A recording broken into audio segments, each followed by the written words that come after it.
오늘 우리가 함께 나눌 이야기는 백중날에 절대 하면 안 되는 일 세 가지에 대한 이야기입니다. 사람들은 흔히 백중을 망자의 날이라 부릅니다. 조상들의 영가를 기리고 돌아가신 이들을 위로하며 부모와 인연 있는 모든 존재에게 공양을 올리는 날이죠. 하지만 이 날의 의미를 단순히 죽은 이를 위한 날로만 여긴다면 백중의 깊은 뜻은 사라지고 맙니다. 백중은 단지 망자의 고통을 덜기 위한 날이 아닙니다. 산 자가 자신 안의 괴로움을 돌아보고 조용히 업을 성찰하며 또 하나의 인연을 맺는 날입니다. 그 인연은 때로 부모와의 것이고 때로는 원한 맺은 영가와의 것이며 어쩌면 내 안에 쌓여온 미움, 두려움, 후회와의 인연이기도 합니다. 그래서 백중날은 특별합니다. 잘 쓰면 업장을 녹이는 날이 되지만 그 의미를 모른 채 흘려보내면 오히려 새로운 업을 짓는 날이 되기도 합니다. 오늘은 이 백중날, 절대로 해서는 안 되는 세 가지에 대해 불교의 가르침 속에서 풀어보려 합니다. 첫째, 원망의 말을 입 밖에 내지 말라. 백중은 마음을 정화하는 날입니다. 그날 하루만큼은 조상과 부모를 기억하고 내 안에 맺힌 업장을 돌아보며 깊이 고개 숙여 참회하는 날입니다. 하지만 이 날조차 어떤 이는 여전히 원망의 말을 놓지 못합니다. 돌아가신 부모에 대한 서운함, 형제자매에 대한 상처, 오래된 인연에 남은 억울함을 되씹으며 그 감정을 그대로 말로 쏟아냅니다. 내 인생이 이렇게 된 건 다 부모 탓이다. 나는 어릴 때부터 이해받은 적이 없었다. 죽은 사람만 억울한 줄 아나 산 사람도 괴롭다. 이런 말들은 말하는 순간 그 안에 담긴 복의 씨앗을 꺼버립니다. 입 밖으로 나오는 말은 단순한 소리가 아니라 그 자체가 업의 에너지가 되기 때문입니다. 부처님께서는 말씀하셨습니다. 원망을 품는 이는 스스로 불을 안고 가는 자와 같다. 그 불은 밖을 태우는 것이 아니라 먼저 내 안부터 태웁니다. 복을 녹이고 평온을 태우고 인연을 그슬리며 결국엔 내 삶을 삭막하게 만듭니다. 더 무서운 것은 이 업은 죽음과 함께 사라지지 않는다는 것입니다. 이 생에서 맺힌 원망은 그대로 업의 매듭이 되어 다음 생에도 다시 만날 인연을 만들고 맙니다. 당신이 미워한 그 사람, 다음 생에는 또 다른 모습으로 당신 앞에 나타납니다. 그 미움이 풀릴 때까지, 그 업이 녹을 때까지. 그렇기에 백중은 죽은 이를 탓하는 날이 아니라 살아있는 내가 먼저 마음을 씻는 날입니다. 그리움과 슬픔을 품되 원망은 놓아야만 하는 날입니다. 한 가지 비유를 들어봅시다. 한 사람이 손에 불덩이를 들고 있었습니다. 그는 그 불을 자신을 괴롭혔던 사람에게 던지고 싶었습니다. 하지만 던지기 전에 그 불을 오래 쥐고 있었기에 정작 그 사람보다 자신의 손이 먼저 타버렸습니다. 이와 같듯 원망은 누구를 향하든 먼저 나를 태우는 것입니다. 혹시라도 당신이 이 마음을 누군가는 알아줬으면 좋겠다. 억울하고 분한 감정을 표현하지 않으면 더 아플 것 같다. 그렇게 느낄 수 있습니다. 그럴 땐 부디 그 말을 기도로 바꿔보십시오. 그 사람을 이해하긴 어렵지만 그래도 그가 평안하길 빕니다. 나의 아픔은 아직 남아있지만 이 인연이 이대로 끝나길 바랍니다. 이렇게 바꾸는 말은 업이 아니라 공덕이 됩니다. 미움이 아니라 자비가 됩니다. 그리고 그 순간부터 복은 다시 당신에게 흐르기 시작합니다. 백중은 고요한 날입니다. 조상의 은혜를 되새기고 스스로의 업을 내려놓는 날입니다. 이 날만큼은 마음의 입을 닫고 정성으로 입을 열어야 합니다.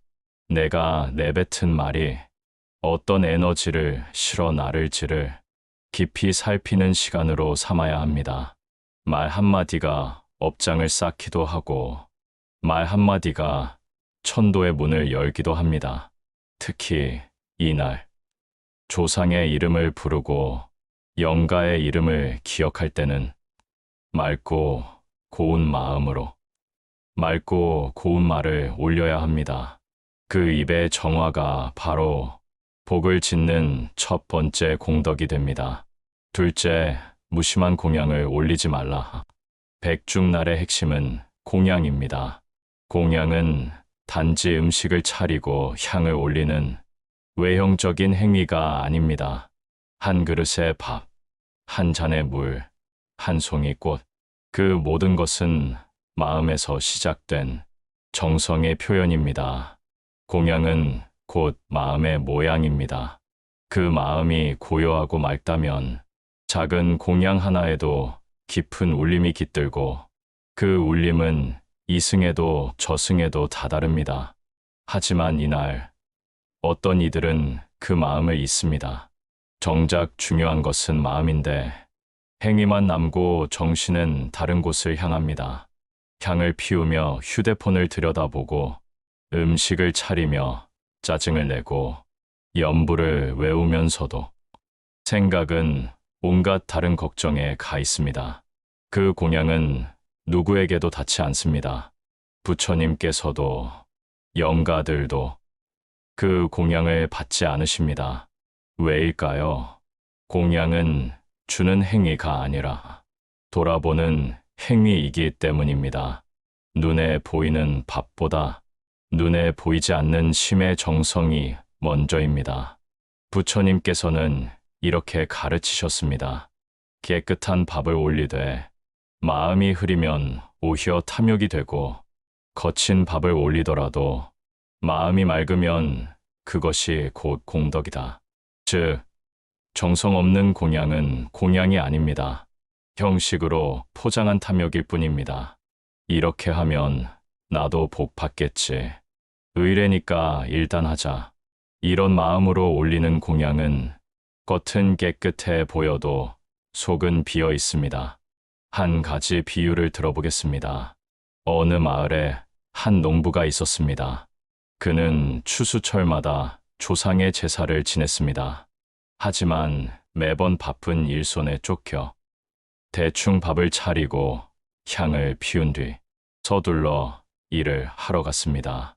반면 같은 마을의 다른 이는 형편이 넉넉지 않았지만 하루 전부터 쌀을 씻고 작은 반찬이라도 정성껏 만들며 조용히 마음을 다듬어 밥상을 차렸습니다.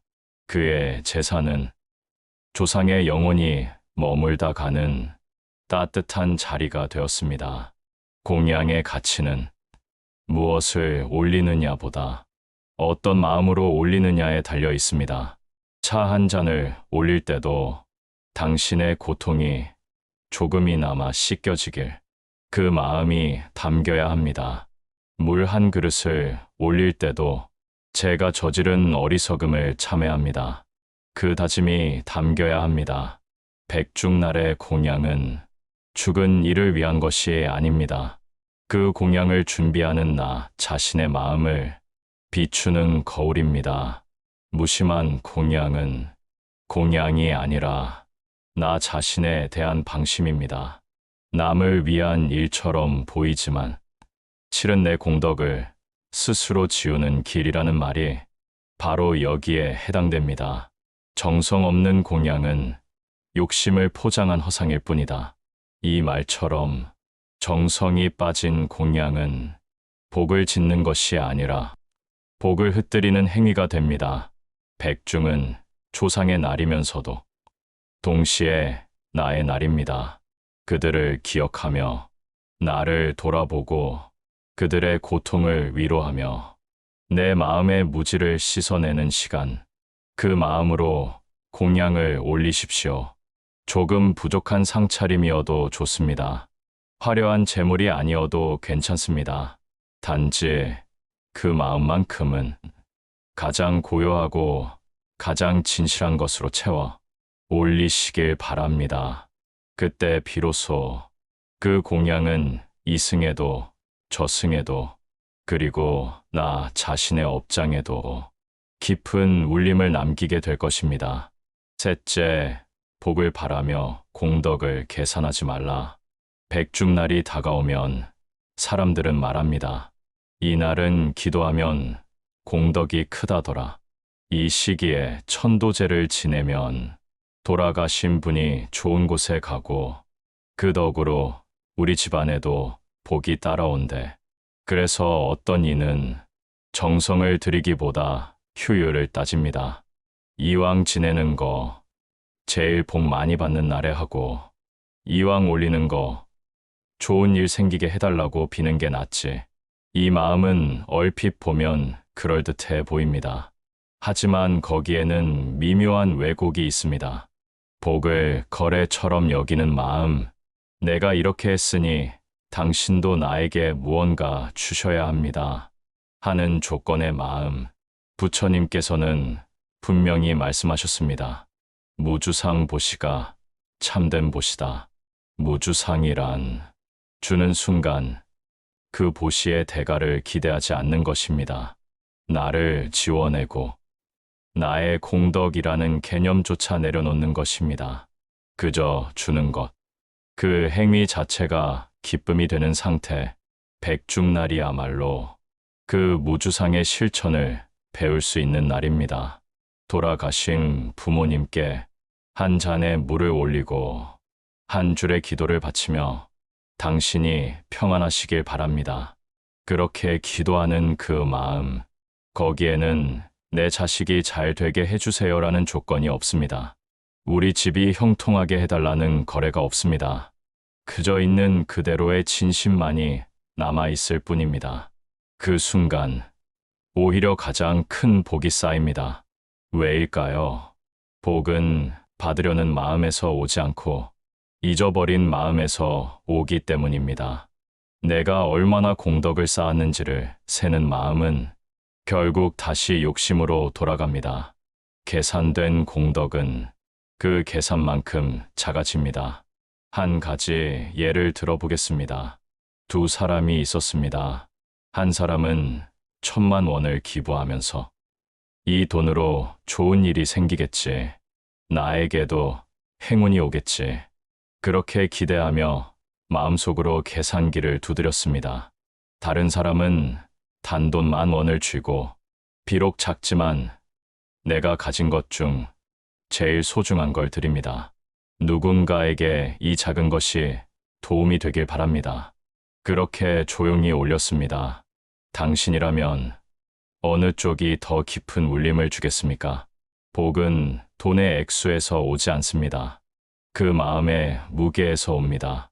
복은 남에게 달라고 할 때 오지 않고 드릴게요라고 할 때 찾아옵니다. 복은 의심하는 사람에겐 고요히 떠나고 기다림 없는 사람에게는 스며듭니다. 그렇기에 백중날의 공덕은 얼마나 했는가가 아니라 어떤 마음으로 했는가에 따라 결정됩니다. 복을 구하지 마십시오. 복을 바라지 마십시오. 복을 바라는 그 순간, 그 복은 그림자가 되어 사라집니다. 기도의 언어 속에서 나를 지워보십시오. 제게 복을 주세요. 가 아니라 당신이 편안하시기를, 당신의 업장이 조금이라도 덜어지기를. 이 마음에서 시작된 기도는 다른 사람을 위한 것 같지만 가장 먼저 나를 비춥니다. 그 비춤이 곧 복이 됩니다. 복은 반드시 돌아옵니다. 단지 그 시간이 우리 생각보다 느릴 뿐입니다. 그 순간을 믿고 묵묵히 쌓아가십시오. 계산하지 마십시오. 기대하지 마십시오. 바라지 마십시오. 그저 조용히 그 마음으로 기도하십시오. 이렇게 세 가지 원망의 말을 삼가고 무심한 공양을 피하고 복을 바라며 기도하지 않는 것. 이 세 가지만 지켜도 백중은 단순한 기일이 아닙니다. 그저 돌아가신 이들을 위한 의례가 아닙니다. 그날은 바로 살아있는 내 마음을 정화하는 날이 되고 내 업을 비추는 거울이 되며 다음 생까지 이어질 수 있는 복된 인연의 시작이 됩니다. 망자를 위한 기도는 곧 내 마음을 씻는 수행입니다. 그 수행은 말로는 작아 보이지만 삶 전체를 바꾸는 힘을 지녔습니다. 밥 한 그릇을 공양상에 올리며 그대가 편안하길 기도할 때 그 정성은 바람이 되어 저 너머의 세계에 닿습니다. 향 하나를 피우며 당신을 기억합니다. 고개를 숙일 때 그 마음은 공덕이 되어 이승과 저승을 함께 밝히는 등불이 됩니다. 공양 한 상이 수천생의 인연을 맺는 다리가 되고 기도 한 줄이 막혀있던 업장을 녹이는 열쇠가 됩니다. 이날의 공덕은 단지 죽은 이들에게만 전해지는 것이 아닙니다. 그 공덕은 고요하게 그러나 분명히 기도하는 당신에게도 되돌아옵니다. 그 복은 눈앞에 돈이나 명예로 오지 않을 수도 있습니다. 하지만 마음이 가벼워지고 사람과의 인연이 부드러워지고 예기치 않던 순간에 길이 열리는 모습으로 당신 삶을 바꾸어 줄 것입니다. 부처님께서는 말씀하셨습니다. 죽은 이를 위로하는 마음은 산 이를 살리는 마음과 같다. 그 말은 곧 누군가의 고통을 덜어주려는 자비의 마음은 결국 나 자신의 어두움을 밝히는 가장 위대한 공덕이라는 뜻입니다. 백중날, 당신이 올리는 한 줄의 기도가 떠나간 누군가의 고통을 덜어줄 수 있습니다. 그가 가는 길이 덜 외롭고 덜 어두울 수 있습니다. 그리고 동시에 그 기도는 당신 안에 무의식 깊은 곳에 맺혀있던 미움과 후회, 두려움과 집착을 녹여냅니다. 떠난 이를 위로하는 것이 결국은 남아있는 나를 치유하는 일, 그것이 백중의 진짜 힘입니다. 어쩌면 그날 당신이 조용히 읊은 그 한 줄의 기도가 떠나간 누군가를 웃게 하고 남아있는 나를 울게 하며 다음 생의 복을 여는 시작이 될 수도 있습니다. 그러니 오늘 하루만큼은 바쁘게 흘러가는 일상에서 잠시 멈추어 고요한 마음으로 되돌아보십시오. 말 한마디를 조심하고 마음 하나를 맑게 하며 감정은 내려놓고 오직 자비로 이 날을 맞이하십시오. 그 어떤 대단한 의식도 화려한 재물도 필요 없습니다. 가장 깊은 기도는 조용한 침묵 속에서 이루어지고 가장 큰 복은 내가 나를 잊는 순간부터 시작됩니다. 조용히, 가만히 기도하십시오. 그 정성은 반드시 닿습니다. 이승에도, 저승에도, 그리고 내 마음에도 그 정성은 오늘의 당신을 다음 생의 당신까지 밝히는 등불이 되어줄 것입니다.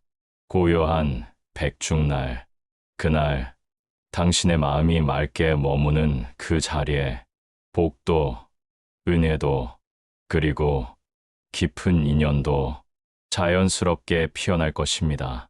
이 영상이 당신의 마음에 작은 울림이 되었다면 구독과 좋아요로 함께 이 지혜의 길을 걸어가 주시기 바랍니다.